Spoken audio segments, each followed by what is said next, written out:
Hello and welcome to Rise Zion. Today I'm going to share with you one of my favorite miracles from church history, and it has to do with Joseph Smith's arrival in Nauvoo with the saints. Before we dive into things today, I just also wanted to ask all of my viewers out there, anybody who is within the sound of my voice, to remember Florida in your prayers. Let's just pray for them that they'll be safe and that the damage that the hurricane might be mitigated and that people and their animals and everything might be safe. Just thought that we should do that before we dive right into it today. All right, so let's get started. In order to tell this story, we have to go back to Jackson County, Missouri, okay? And this was a time of great tumult in Latter-day Saint history. As they moved to Missouri, they were trying to find a place where they could build Zion and live in peace. However, the people who were already living there had quite different beliefs than the Latter-day Saints, let's say.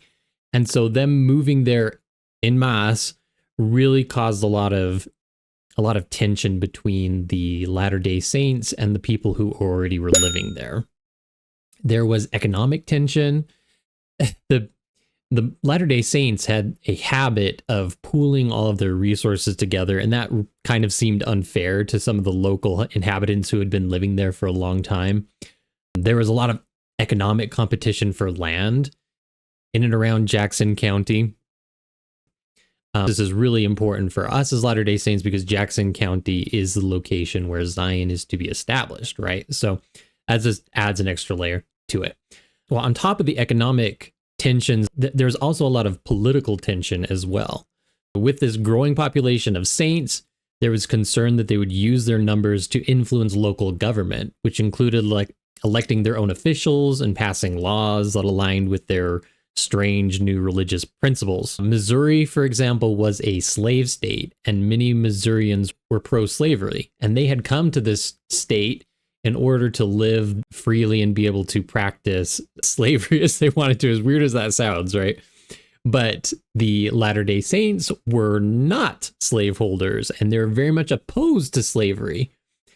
And, well, that really did not sit well with the Missourians who were already there and who wanted to keep Missouri a pro-slavery state. They were afraid that all the Latter-day Saints would vote as a bloc and make Missouri a abolitionist state. I have an interesting quote here. So this is a Missourian's commentary on the Mormons, right? They are non-slaveholders and opposed to slavery, which is well calculated to excite deep and abiding prejudices in any community where slavery is tolerated and practiced. In addition to all this, they are charged with keeping up a constant communication with the Indian tribes on our frontier and with declaring, even from the pulpit, that the Indians are a part of God's chosen people and are destined by heaven to inherit this land in common with themselves. We do not vouch for the correctness of these statements, but whether they are true or false, their effect has been the same in exciting our community. So that is just in reference to the Latter-day Saint doctrine that many of the Native Americans were descendant of the Lamanites, right? And so they had this belief that everybody should be treated as God's children, right? As God's people. Well, at the time in Missouri, it was in Missouri, they very much viewed the Indians as savages and not equal with white people. Okay. So that's just the reality of the time period that they were living in. Latter-day Saints were amazingly progressive for this time. They were anti-slavery and they were pro-Indian, and that's what this little segment that I just read for you is trying to illustrate. Anyway, so the tensions reached a boiling point in 1833. When mobs of Missourians, angered by the growing influence of the Saints and fearing that they would soon be outnumbered, forcibly expelled the Saints from Jackson County. The mobs destroyed homes, printing presses, and crops, leaving the Saints homeless and scattered. And at this time in Jackson County, there was about 1,200 people living, Latter-day Saints living there. So you can imagine that this was a massive scattering of people. They scattered throughout Missouri. They scattered, and some of them already began to immigrate into Illinois at this time. But in order to get rid of all of them, the governor, Lilburn Boggs, issued the infamous extermination order on October 27th of 1838, declaring that the Mormons must be exterminated or driven from the state. He did this during the culmination of what is commonly called the Mormon War, or the Mormon conflict. The Mormons were defending themselves from this aggression that they were facing from the Missourians, and they were trying to, basically defend themselves and reclaim the property that had been stolen from them. And Joseph Smith and the other leaders of the church were petitioning constantly with the governor, and they even hired a lawyer to fight in court for the Latter-day Saint cause, right? This is an unfair treatment for sure. And can you imagine any other religious group being exterminated from an entire state? This is just a crazy time period, and the drama, I can't even imagine the drama at this time. But yes, for sure, this was definitely a religious extermination. There's definitely a religious discrimination against the Latter-day Saints. This official endorsement of violent expulsion led to atrocities like the Hans Mill massacre, where saints were killed by a mob of angry Missourians. The saints were scattered throughout all of Missouri, again, like I said, and violent conflict. And all this violent conflict ensued, called the Mormon War of 1838. The saints gathered in their settlement of Far West on October 31st, 1838, under the threat of destruction. Joseph Smith and other Mormon leaders finally agreed to surrender to the Missouri State Militia in order to help save their people. They thought that if they surrendered themselves over and went in good faith, that the militia would not kill us. They handed themselves over to the authorities. Joseph Smith, along with other church leaders like Hiram Smith, Sidney Rigdon, Lyman White, and others, they were all arrested by General Samuel D. Lucas and his militia. The charges against them were trumped up, including charges of treason, murder, arson, theft, and other ridiculous offenses. Many of these are based on false testimonies and exaggerated claims. The prophet had expected that he would be able to negotiate with the general and to ensure the safety of all of his people, all the people that he felt responsible for. That wasn't the case. The general of the militia all along had planned to basically get rid of Joseph Smith, who they saw as a problem.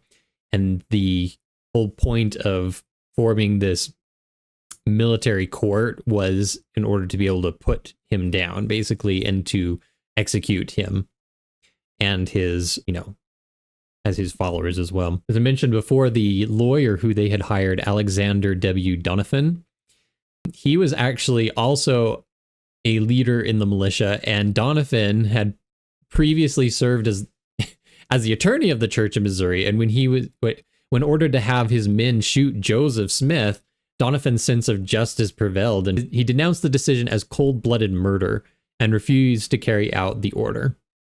After their arrest, Joseph Smith and his companions were transferred to Liberty Jail in Clay County, Missouri, where they were held from December 1st, 1838 until April 6, 1839. And this was one of the worst periods in Latter-day Saint history for both the saints and for Joseph Smith. You can imagine that things would have been just horrible. The saints had come to Missouri hoping to build their Zion, right? To build a place where they could live in peace and to worship God in peace.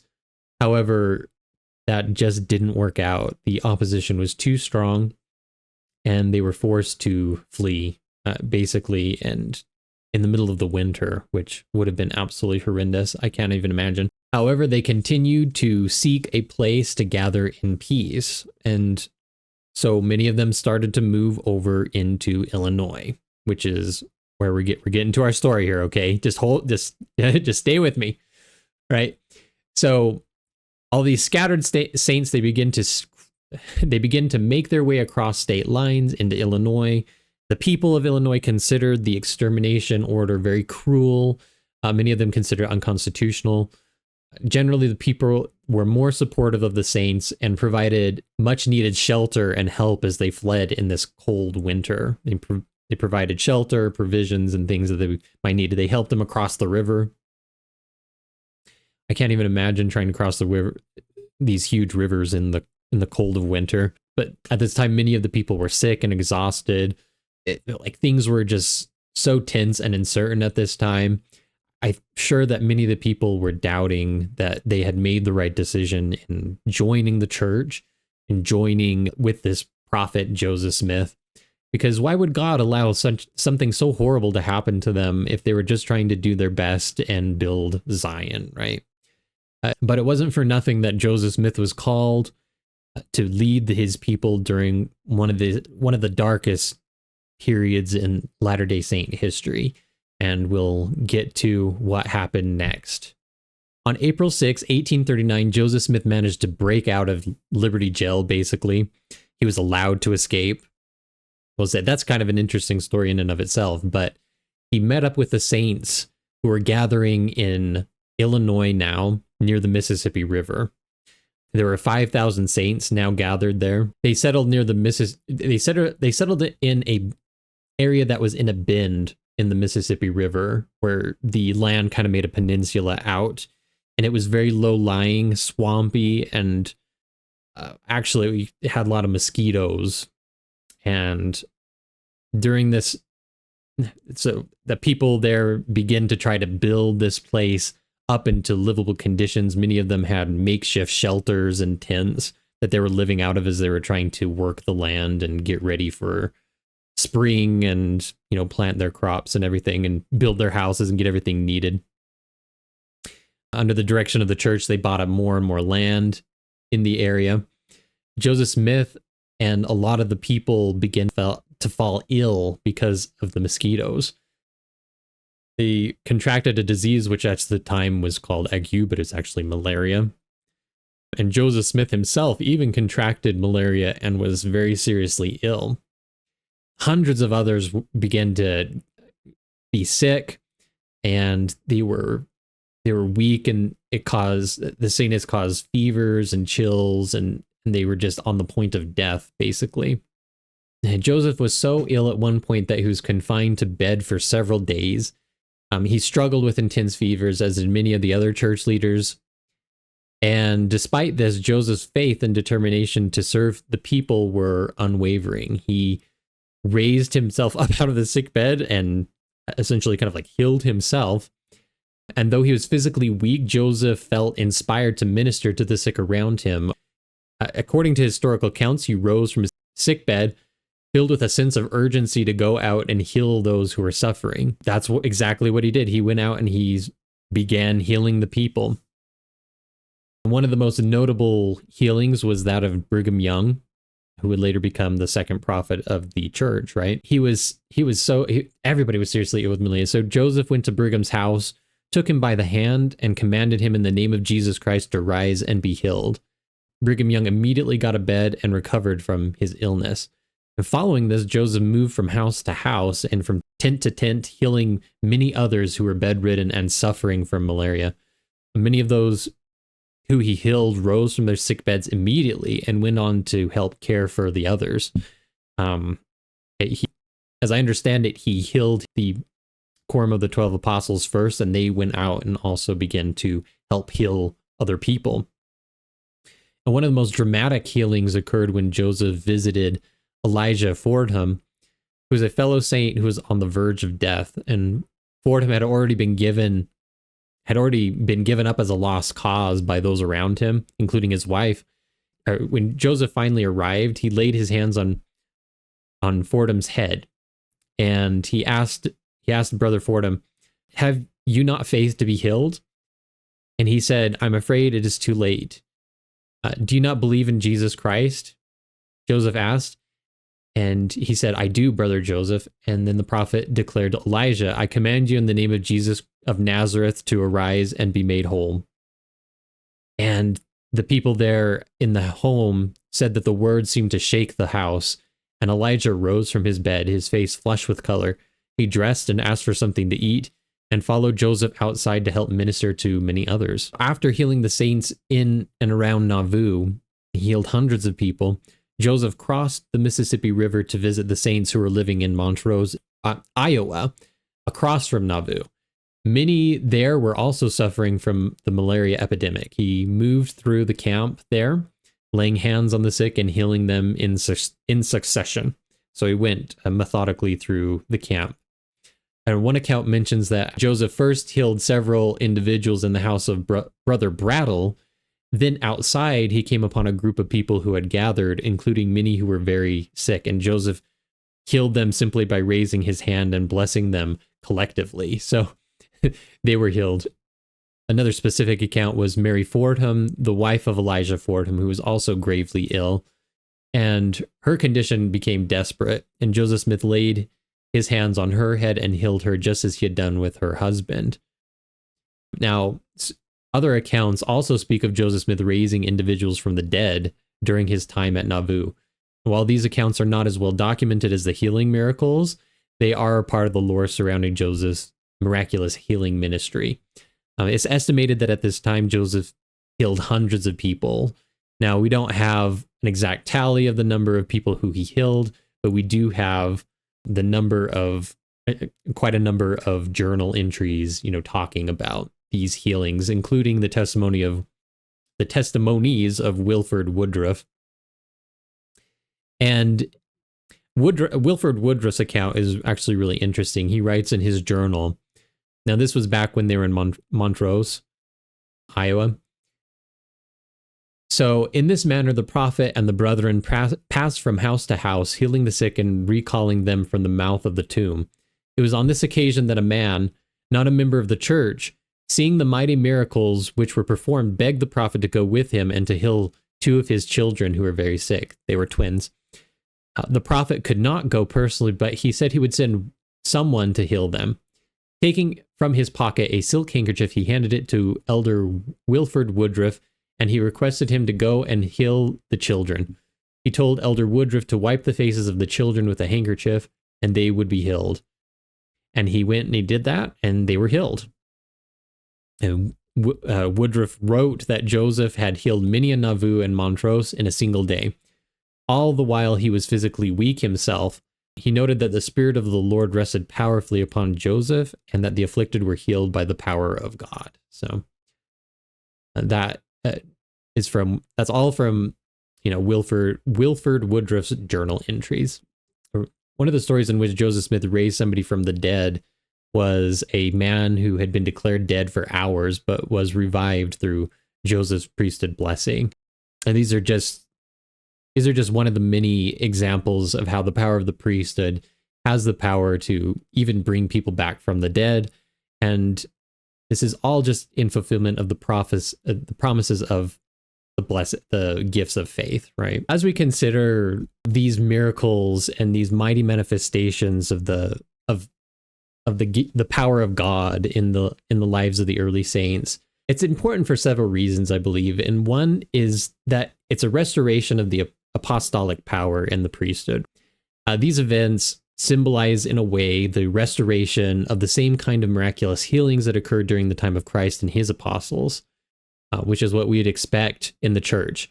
I'm sure that these healings and these other mighty miracles proved a comfort to the saints who were, at this time, probably severely doubting their life choices and wondering if they had made the right choice in following and becoming members of the Church of Jesus Christ and following Joseph Smith. So in addition to being a symbolic restoration of the priesthood power, it was also sort of a sign of divine approval. This event, I'm sure, helped improve the faith and morale of the saints, so helping to solidify their belief in the restored gospel of Jesus Christ and giving them strength to keep moving forward and continue building up this new city, Nauvoo, which they desperately needed in order to survive. Interestingly, the name Nauvoo means beautiful or beautiful place or beautiful situation. And it's just really interesting that at the time, this area, Nauvoo, so first it was named Commerce, right? But then they changed the name to Nauvoo. Joseph Smith decided that they should name the place Nauvoo. And this was well before there was anything beautiful about this area. It was swampy, disgusting, and infested with disease, right? And after these miraculous events, Nauvoo began to grow and to prosper and become a refuge for the saints. And it became the fastest growing city in Illinois and one of the most populous and prosperous cities of Illinois. And it indeed became very beautiful eventually, but it required the faith of the saints, right? And it required, I believe, these miraculous healings, not only to preserve the people so that they could do the work, but so that they could have the faith to build the city up to become Nauvoo, the beautiful place for the saints. And they lived there for quite a while, gathering their strength before they would eventually decide to move west due to continued persecution. As we consider these series of events, I hope that we're reminded of the power of the priesthood and the great blessings that Jesus Christ has in store for us. I wonder sometimes if we truly appreciate the power that we have as current members of the church who hold the same priesthood power. I know that we do, in the church, we have a tradition, I suppose, of seeking out medical help, and we should always do that, of course. But sometimes I wonder if we set aside the priesthood power as something that is not necessary nowadays because we have so much medical advancements. And I think that instead of taking that approach, we should take the approach of we should seek out medical help, but also we should rely on the power of the priesthood and expect miraculous healings to occur and to have the faith necessary to be healed if it is the will of God that he heal us, right? And I think that a lot of people also have that same approach as well. And I hope that we continue to improve on our priesthood power and on our faith in that way. As the time of the second coming approaches, I believe that it will become more and more necessary to exercise this same level of faith in the priesthood. We'll have more opportunities to exercise our priesthood as the world becomes more and more embroiled in turmoil, pain, and suffering during the final death throes of this corrupted world. And I believe that maybe we're seeing some of that now with these hurricanes that have passed through. Their record-breaking storms. I think that we can expect more and more of this type of destruction to continue as the second coming approaches.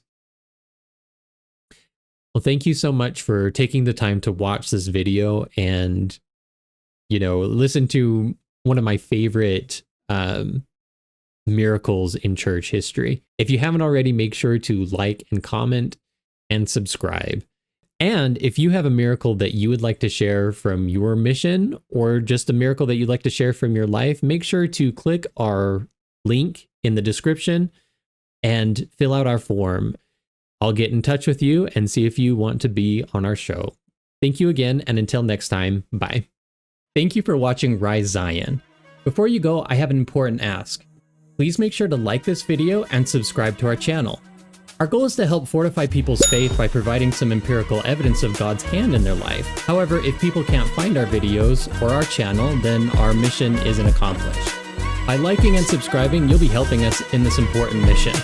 Thank you again, and until next time, bye.